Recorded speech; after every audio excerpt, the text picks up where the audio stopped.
신약성경 에베소서 2장 1절부터 7절까지 말씀입니다.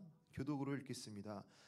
에베소 교회의 사자에게 편지하라. 오늘 오른손에 있는 7별을 붙잡고 7금 촛대 사이를 거니시는 이가 이르시되 내가 내 행위와 수고와 내 인내를 알고 또 악한 자들을 용납하지 아니한 것과 자칭 사도라 하되 아닌 자들을 시험하여 그의 거짓된 것을 내가 드러낸 것과 또 내가 참고 내 이름을 위하여 견디고 게으르지 아니한 것을 아노라. 그러나 너를 책망할 것이 있나니 너의 처음 사랑을 버렸느니라.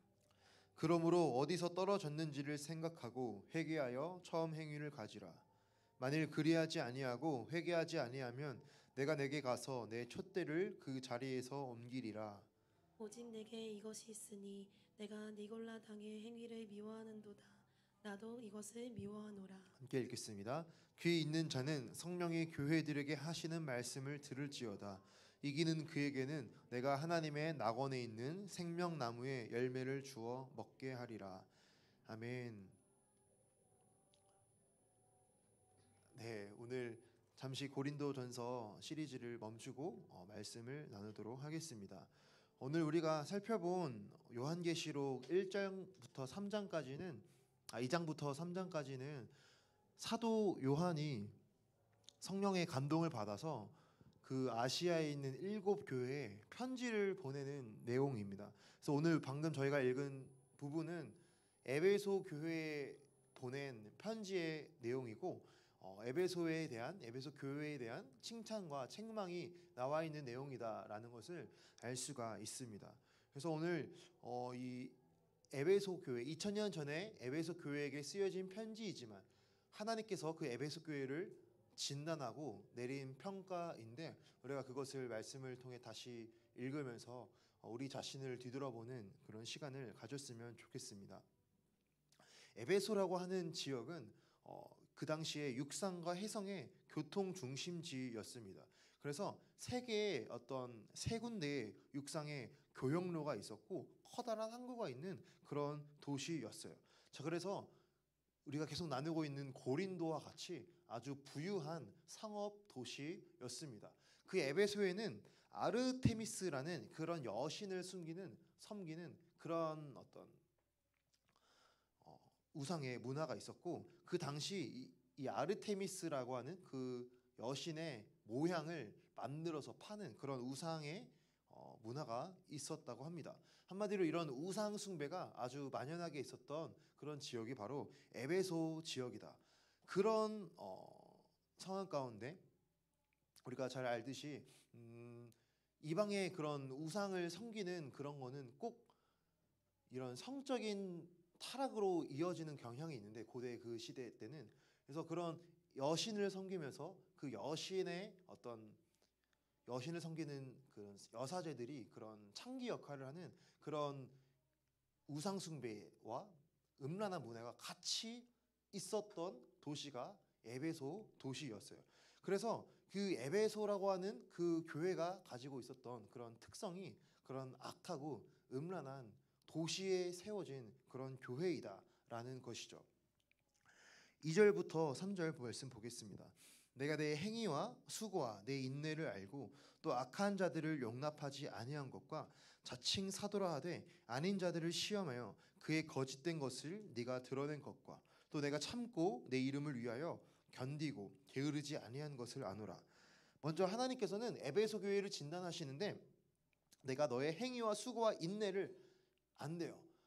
하나님께서는 그 교회가 어떻게 믿음을 지켰고 어떠한 마음으로 신앙생활을 했는지 안다고 말씀하고 계십니다. 하나님께서 우리의 모든 것을 안다고 하는 사실은 정말 한편으로는 감사하고 한편으로는 두려운 말씀입니다. 나의 모든 내면의 생각과 나의 모든 행위를 다 감찰하시고 아시는 그 하나님, 또 내가 주님을 위하여 드린 나의 모든 기도와 나의 모든 충성과 섬김과 헌신을 주님께서는 다 알고 계신다라는 사실을 우리가 다시 한번 마음에 새겼으면 좋겠어요. 그 주님께서 에베소 교회를 칭찬하시는데 크가지 세 가지로 칭찬을 해주십니다. 첫 번째는 악한 자들을 용납하지 않았대요. 두 번째로는 자칭 사도라하되 아닌 자들을 시험해서 거짓 사도들을 분별했대요. 그러니까 교회에 들어와서 잘못된 성경적 가르침을 말하는 사람들을 분별해 냈다라는 것이죠. 또 세 번째, 예수님을 위하여 오래 견디고 게으르지 않았다고 주님은 칭찬하고 계세요. 여기까지 보면은 에베소 교회는 정말 훌륭한 교회라고 할 수 있어요. 어느 정도 신학적인 지식과 그런 열정이 있는 그런 교회라고 할 수가 있습니다. 분별력이 있으니까 거짓 사도들을 분별해서 받아들이지 않았던 그런 칭찬이 나오잖아요. 네. 또 그 도시 자체가 악하고 그런 음란한 문화가 가득했던 그런 도시에서 교회가 세워져서 그런 흐름 가운데 교회로서의 정말 정체성을 잘 지켜낸 교회라고 주님께서는 칭찬하고 있습니다. 자, 그렇게 그 에베소 교회의 행위나 에베소 교회가 드러났던 그러한 목록들은 주님 앞에 정말 깨어 있고 주님께서 인정하시고 칭찬하실 수 있는 그러한 모습들이 많이 있었다라는 것이죠. 그런데 4절에 보면은 주님께서 에베소 교회를 책망하는 내용이 등장을 합니다. 그러나 너를 책망할 것이 있나니 너의 처음 사랑을 버렸느니라. 주님께서 말씀하시기를, 주님께서 진단하실 때 겉으로 드러나는 행위의 열심과 또 신학적인 지식과 분별력은 있고 어떠한 모양은 갖추어져 있지만 그 주님을 향한 처음 가졌던 처음의 사랑을 잊어버렸다라고 주님께서는 책망을 하고 계신다라는 것이죠. 우리가 정말 주님 앞에 신앙생활을 하면서 가장 조심해야 될 부분이 이러한 부분이 아닐까 생각합니다. 우리가 신앙생활을 오래 하다 보면은 우리가 어떠한 일들을 정말 많이 익숙하게 되면은 익숙함에 젖어서 그냥 그것에 대한 큰 의미를 생각하지 않고 사실 행동할 때가 많이 있습니다. 그래서 신앙생활도 교회 예배를 드리는 것도 하나님께 대한 어떠한 마음은 사랑은 식어져 가면서도 그냥 어떠한 우리의 의무감이나 어떠한 우리의 책임감이나 우리가 그동안 지금까지 이렇게 해왔으니까 내가 또 이렇게 해야지 습관적으로 타성에 젖어서 우리가 어떠한 일을 해나갈 수가 있다라는 것이죠. 하지만 주님께서는 그 마음의 중심을 다 보시기 때문에 우리가 겉으로 드러난 그 모든 것들을 겉으로 드러난 행위로 인해서 우리가 나의 신앙생활을 내가 주님 앞에 잘하고 있다. 나는 주일날 빠지지 않으니까. 나는 그래도 성경을 읽고 있으니까. 나는 그래도 기도 생활을 하니까. 나는 그래도 하나님 생각하면서 하나님 중심적으로 사니까 나는 괜찮아. 나는 안전해. 라고 우리가 자부할 수 없는 이유가 결국에 중요한 건 주님께서 우리의 마음을 더 깊이 보시기 때문에 우리가 마음이 떠났는지 안 떠났는지가 하나님 앞에는 더 중요하다라는 것이죠. 그래서 우리가 권태기라는 말이 있잖아요. 우리가 어느 것을 이제 열심히 또 어떤 시간이 좀 지속되고 반복이 되다 보면은 또 그것에 대해서 좀 사랑이 식고 애정이 식고 그것에 대해서 조금 그냥 아무런 무미건조한 마음이 드는 그러한 시간이 올 수가 있어요. 그래서 이런 관계 사이에서도 권태기란 말이 있고 또 요즘에 50대나 60대에 황혼 이혼을 많이 하신다고들 합니다. 그들도 이제 자식을 다 키우고 어느 정도 경제적으로도 여유가 있고 그러니까 내가 더 이상 예전에는 자식 때문에 이 결혼 생활을 유지했다면 이제 우리 자식 다 컸으니까 이제 이혼하자라고 하는 그런 분들이 많아진다라는 것이죠. 결국 이러한 모든 일들이 일어나게 되는 그 가장 큰 원인은 마음이 떠났다라는 것이죠. 처음 가졌던 마음에서 처음 가진 사랑에서 처음 가진 열정에서 그 마음이 식어지니까 결국 그렇게 되지는 않나 우리가 생각을 해볼 수가 있습니다. 그래서 우리가 신앙생활하면서 정말 가장 우리가 조심해야 될 부분은 우리가 신앙의 연수가 쌓이고 성경적인 지식이 쌓이고 우리가 교회에서 내가 맡고 있는 역할들이 많아지는 것은 뭐 그 자체로는 감사한 일이고 하나님께서 나를 쓰신다는 사실은 너무나 감사한 일이지만 또 그것과 비교해서 내가 하나님에 대해서 많이 어떤 것을 알면 알수록 내가 교회의 어떤 것이 익숙해지면 익숙해질수록 우리는 그것을 더 조금 편하게 생각하고 조금 가볍게 생각하는 그러한 경향이 있지는 않나, 그런 것을 생각해 볼 수 있어요. 그래서 우리는 어떠한 것을 생각할 때, 또 신앙생활, 교회에 대해서 나 그거 다 아는데, 나 그거 다 해봤는데, 나 예전에 다 경험해봤었는데, 그런 우리가 마음을 가질 수가 있다라는 것이죠. 지금 나의 생활을 우리가 하나님 앞에 다 돌아봐야 되는데, 어떠한 말씀을 들어도 나 다 알아, 나 다 해봤어, 나 다 경험해봤어, 나 예전에 다 그거 경험해봤던 일이야 라는 마음이 든다면, 결국 지금 내 상태를 하나님 앞에 우리가 무릎을 꿇고 결단하고 주님께로 나아가야 될 그런 어떤 부르심이 있는데, 그 주님의 말씀이 있는데, 그 말씀이 들려와도 그냥 머리로만 나 다 알아, 몸은 움직이지 않고 어떤 삶이 변하진 않고, 나 그거 다 이해해, 나 그거 다 알아, 나 예전에 다 해봤어, 그 정도 수준에서 우리가 머무를 수가 있다라는 것이죠. 하지만 정말 우리가 이러한 것을 조심해야 된다라는 것입니다. 결국 우리는 이런 나도 모르게 우리 안에 실증이라고 하는 이러한 덫이 자라날 수가 있다라는 것입니다. 신앙생활을 열심히 하면 할수록 또 우리 안에 나도 모르게 실증이라고 하는 이 마음이 올라와서 예배드리는 것이 실증나고, 기도하는 것이 좀 지루하고, 성경을 읽는 것이 너무나 성경보다 더 많은 해야 될 거리, 더 물론 많이 있지만 해야 될 거리, 성경 읽는 것보다 다른 게 더 중요하게 여겨지고, 이 신앙생활 자체에 대해서, 예수님을 생각하는 것 자체에 대해서 우리 마음이 이 실증이라고 하는 덫이 나도 모르게 자라날 수가 있다라는 것이죠. 그렇게 되다 보면은 결국에 우리의 몸은, 우리의 어떠한 행동은 교회에 있어도, 예배드리는 자리에 있어도 우리의 마음이 사실은 다른 곳에 있을 수 있어요. 우리의 몸이 예배 자리에 앉아 있어도 우리의 마음이 전혀 다른 곳에 세상에 가 있다면, 우리는 그것에 대해서 정말 다시 한번 우리 마음을 돌아보았으면 좋겠습니다.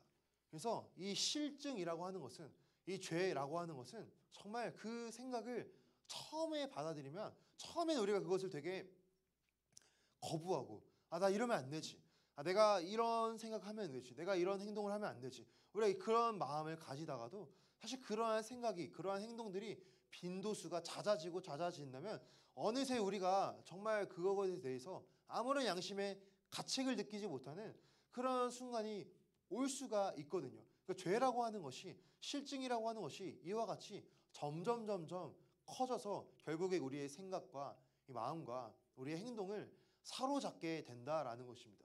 그러므로 우리가 이 마음에 어느새 나도 모르게 들어와 있는 처음 사랑을 잊어버리는 이 실증에 대해서 우리가 다시 한번 우리 마음을, 우리 자신을 뒤돌아보고 기도하고 하나님께 결단하는 그런 시간이 되었으면 좋겠습니다. 그래서 이 실증이라고 하는 것은 크게 세 가지 이러한 행동으로 드러나게 되는데, 실증이 우리 안에 들어오면은 우리가 죄에 대한 경각심이 낮아지게 됩니다. 아까 말했듯이 그런 죄에 대한 생각을 처음에는 거부했지만 계속 그것을 받아들이다 보면은 경각심 자체가 낮아져서 죄가 아닌 것처럼 느껴지게 되는 것이죠. 그래서 처음 거짓말을 한 번도 안 해본 사람이 처음 거짓말을 할 때는 양심의 가책을 받고 내가 거짓말하면 안 되지, 그러다가도 거짓말을 한 번, 두 번, 두 번, 세 번, 세 번, 네 번, 10번 계속 이게 이어지면은 거짓말을 아무리 해도 아무런 마음의 양심의 가책을 못 느끼는 그런 사람이 될 수가 있잖아요. 오늘날 우리가 뉴스에 보면은 정말 뭐 기상천외한 일들, 뭐 양심이 없는 사람처럼 느껴지는 그런 어떤 끔찍한 범죄 사건들이 있는데, 그런 것도 결국에 처음에 들어오는 악한 생각, 처음에 그 사람을 사로잡는 나쁜 생각을 쳐내고 바른 생각을 해야 되는데, 하나님이 주시는 깨끗한 마음을 가져야 되는데, 그것을 쳐내지 못하고 한 번, 두 번, 두 번, 세 번, 세 번, 네 번 계속 그것이 커져서 사로잡아서 결국에 이성이 마비가 돼서 그런 일들을 하는 그런 케이스가 있듯이, 우리는 이런 죄의 생각이 들어오는 것에서, 죄의 생각이 나의 안에 들어와서 신앙생활 자체를 흩뜨리는 것에 대해서 다시 한번 경계심을 가졌으면 좋겠습니다. 고린도전서 3장 16절 17절 말씀입니다. 너희는 너희가 하나님의 성전인 것과 하나님의 성령이 너희 안에 계시는 것을 알지 못하느냐? 누구든지 하나님의 성전을 더럽히면 하나님이 그 사람을 멸하시리라. 하나님의 성전은 거룩하니 너희도 그러하니라. 아멘. 우리가 너무 잘 아시는 말씀인데 하나님은 우리 마음이 주님의 성령이 계시는 성전이라고 말씀하셨어요. 우리 안에 하나님의 영이 거하고 계십니다. 하나님의 영은 거룩하신 분이십니다. 그래서 하나님은 거룩한 것을 추구하시고 거룩한 것을 기뻐하시고 거룩한 것을 원하십니다. 그래서 하나님은 우리가 거룩하지 않은 것을 받아들일 때, 거룩하지 않은 생각과 마음과 그런 행동을 할 때 우리 마음의 양심을 건드려서 그것을 거부하도록 하시는 분이세요. 그래서 하나님은 우리의 마음의 성전이 깨끗하게 거룩하게 유지되는 것을 원하시고 기뻐하시는 분이시라는 겁니다.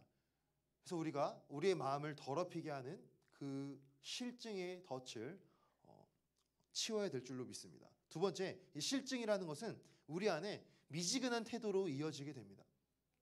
미지근한 태도는 그 이후에 라오디게아 교회의 책망에서 나오는데 요한계시록 3장 15절 16절 말씀입니다. 내가 내 행위를 아노니 내가 차지도 아니하고 뜨겁지도 아니하도다. 내가 차든지 뜨겁든지 하기를 원하노라. 내가 이같이 미지근하여 뜨겁지도 아니하고 차지도 아니하니 내 입에서 너를 토하여 버리리라. 하나님께서는 차지도 않고 뜨겁지도 않은 그 미지근한 태도를 오히려 더 싫어하신다라는 것이죠. 하나님께서 우리에게 원하시는 것은 전심을 원하십니다. 우리의 마음을 다 드리는 것을 원하십니다. 그냥 어느 정도 한 발은 걸쳐놓고 한 발은 다른 데 두고 그러한 것이 아니라 내가 그냥 주일날 예배는 드리고 또 일주일이가 6일은 내 멋대로 살고 그런 것을 원하시는 것이 아니라 차든지 뜨겁든지 주님을 향하여 온전히 뜨거운 마음, 주님을 향하여 온전히 사랑하는 마음, 주님을 향하여 온전히 다 드리는 그러한 마음을 원하신다라는 것이죠. 성경은 하나님과 우리의 사람의 관계를 결혼의 관계로도 많이 묘사를 해요. 그래서 우리가 결혼이라는 것이 약속이잖아요. 평생 한 분, 그 한 아내와 한 남편만 사랑하겠다고 많은 사람들 앞에서 약속을 가지는 것이 결혼이잖아요. 그래서 싫을 때도 그 마음을 지켜야 되고 잠시 싸우거나 잠시 이런 마음의 갈등과 트러블이 있더라도 그 약속을 했기 때문에 다시 지키고 다시 사랑을 회복하는 방향성으로 나아가는 것이 결혼이듯 하나님과 우리의 관계는 그러한 결혼의 관계라고 묘사를 설명을 하고 있어요. 그런데 결혼의 관계인데 그 마음이 그 관계가 뜨겁지도 않고 차갑지도 않은 그냥 뜨뜻미지근한다면 결혼의 관계인데 온전히 사랑하는 것도 아니고 또 아예 그렇다고 싫어하는 것도 아니고 결혼의 관계인데 한 남편을 한 배우자를 사랑하면서도 또 다른 사람을 만나고 사실 이런 거는 우리가 생각을 해볼 수가 없는 일이잖아요. 하나님과의 우리와의 관계도 그렇다. 하나님은 우리를 사랑하시고 우리도 하나님을 사랑하기를 원하시는데 그 마음이 두 갈래로 나뉘어져서 이것도 사랑하고 저것도 사랑하는 그러한 마음이 아니라 온전히 한 방향으로 사랑하기를 원하신다라는 것입니다. 세 번째, 실증은 결국 우리의 삶에서 거룩한 삶을 치워버리게 만듭니다. 거룩한 삶을 살지 않아도 괜찮다라고 말해요.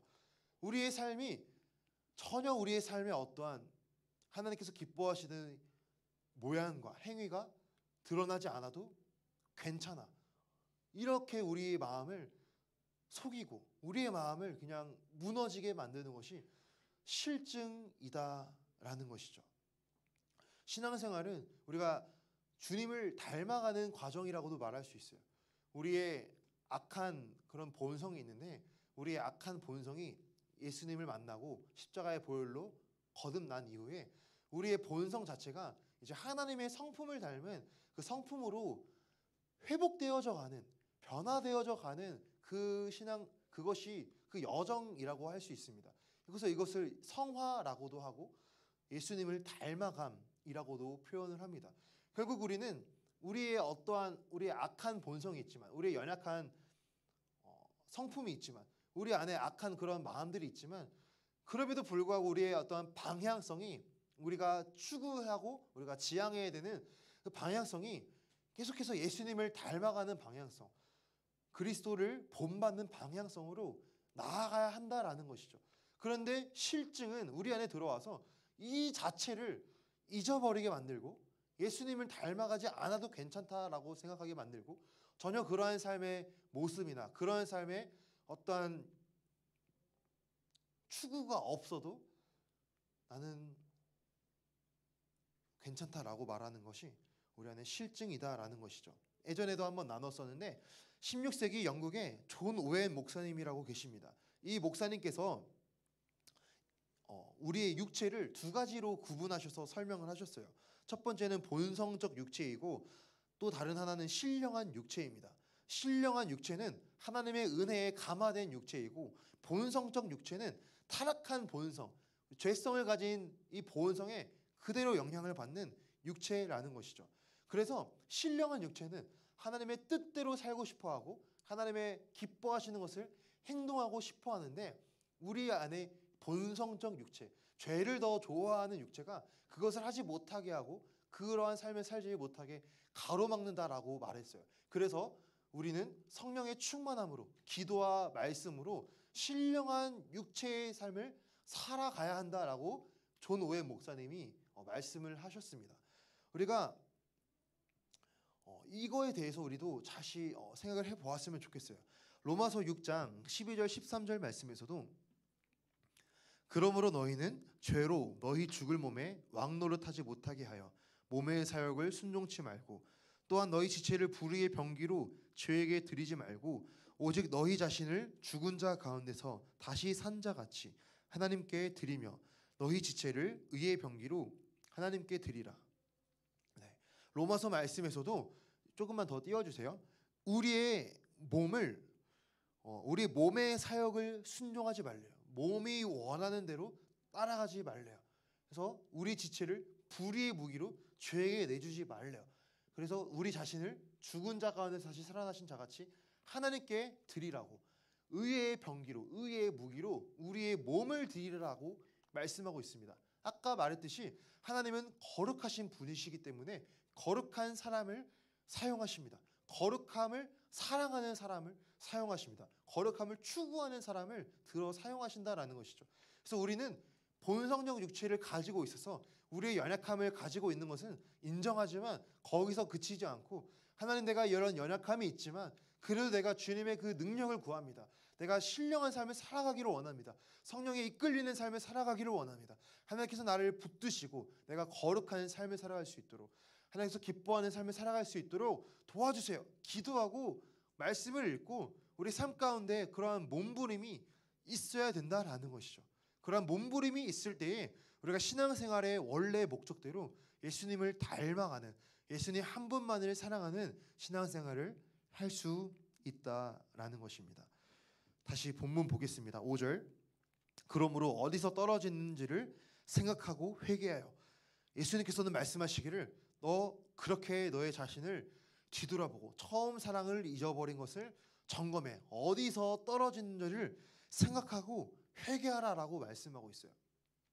어디서 우리가 처음 사랑을 잊어버렸는지 어떠한 부분에서 우리 삶의 어떠한 초점에서 어떠한 연약함에서 우리가 죄를 더 받아들이고 어떠한 부분에서 우리가 이렇게 더 무너지고 있는지 실증이 커지고 있는지 그것을 다시 점검하라라고 주님은 말씀하고 있습니다. 그렇게 해서 처음 생각하고 회개하여 처음 행위를 가지라. 만일 그리하지 아니하고 회개하지 아니하면 내가 내게 가서 그 촛대를 그 자리에서 옮기리라. 주님께서는 처음 행위를 가지는 것까지 회개를 하라라고 말씀하십니다. 처음 행위가 무엇입니까?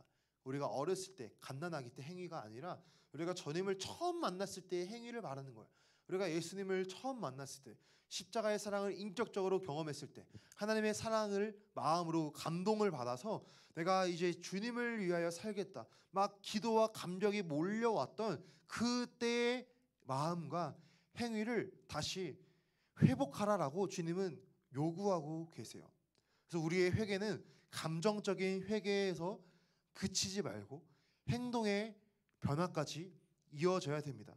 우리의 행동에서 주님을 처음 사랑했을 때 우리가 가졌었던 그런 어떤 기도의 생활이나 예배의 생활이나 성경을 읽는 생활이나 순종하는 생활이나 그러한 마음가짐과 그러한 행동이 삶의 양상으로 나타나는 것까지 우리가 기도하고 첫사랑을 회복하도록 우리가 기도해야 한다라는 것이죠.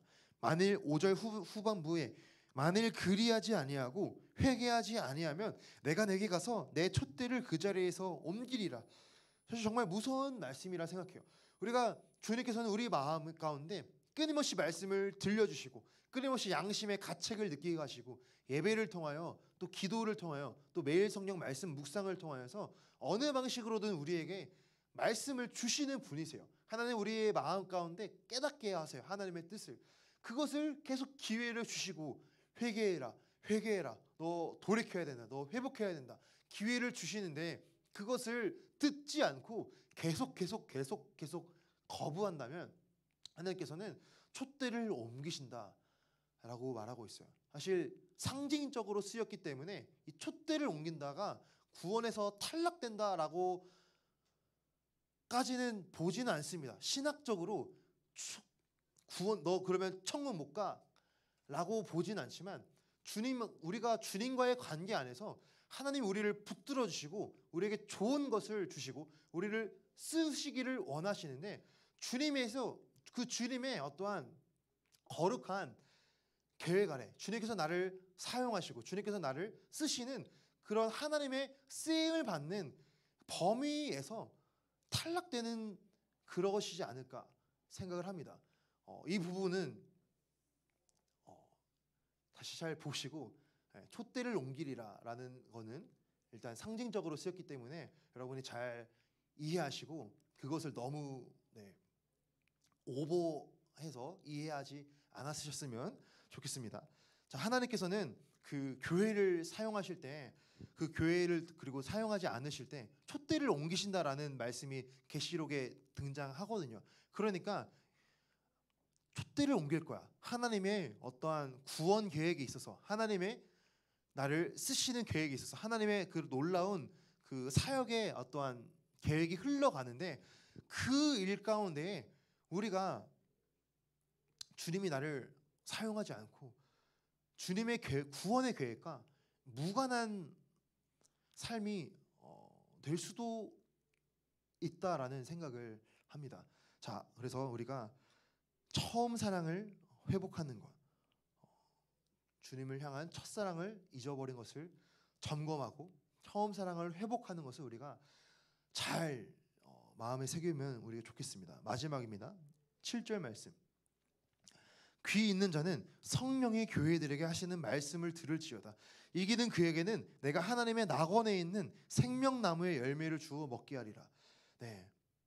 결론으로 주님은 첫사랑을 회복하라, 처음 행위를 회복하라 말씀을 하시고 그것을 순종하여서 이기는 사람들, 그 삶의 연약함과 불순종과 실증의 덫에 매여 있는 그들이 회개하고 주님께로 돌아오면은 신앙생활, 영적 생활에서 이기면 하나님의 낙원에 있는 생명나무의 열매를 먹게 한대요. 이 생명나무가 창세기에 처음 나오거든요. 창세기 에덴 동산에서 처음 나옵니다. 아담과 하와가 타락하기 전 그 에덴 동산에 생명나무가 있었잖아요. 그러니까 이 생명나무의 열매를 먹게 한다라는 것은 우리가 주님의 뜻대로 처음 사랑을 회복하고 그 뜻대로 살아가면 결국 하나님과의 관계 안에서 우리의 창조의 원래의 모습을 주님께서는 회복시켜 주시겠다라는 것이죠. 우리가 구원을 창조의 원형의 회복이라고도 말을 합니다. 주님께서 우리를 처음 만드신 그 본래의 모습, 죄가 들어오기 전에 아담과 하와가 선악과를 먹기 전, 타락하기 전 그 하나님께서 우리를 원래 만드신 그 원형의 모습을 회복하는 것을 구원이다라고 말해요. 그러니까 우리는 죄로 이미 더럽혀졌고 죄성을 가진 사람이지만 예수의 보혈로 씻김을 받았고 성령 하나님이 우리 안에 거주하시고 우리가 성령을 추구하며 살아갈 때 주님은 우리의 삶을 이끌어 주실 것인데 우리가 그러한 성령에 따라가는 삶을 살아갈 때에 주님은 생명나무의 열매를 먹게 하신대요. 우리에게 구원을 주시고 우리에게 창조의 원형을 회복하시고 저 영원한 천국에서 우리의 삶을 인도하실 것이다 말씀을 하셨습니다. 오늘 우리가 에베소 교회에 관한 말씀을 빠르게 나누었는데 오늘 이 말씀을 다시 한번 잘 기억하면서 우리 자신의 마음을 잘 점검했으면 좋겠어요. 우리가 하나님을 향하여 가지는 그러한 마음이 내가 지금 행위만 남아있진 않은지, 내가 주님 앞에 예배를 드리고 교회는 나오고 신앙생활을 하고 있지만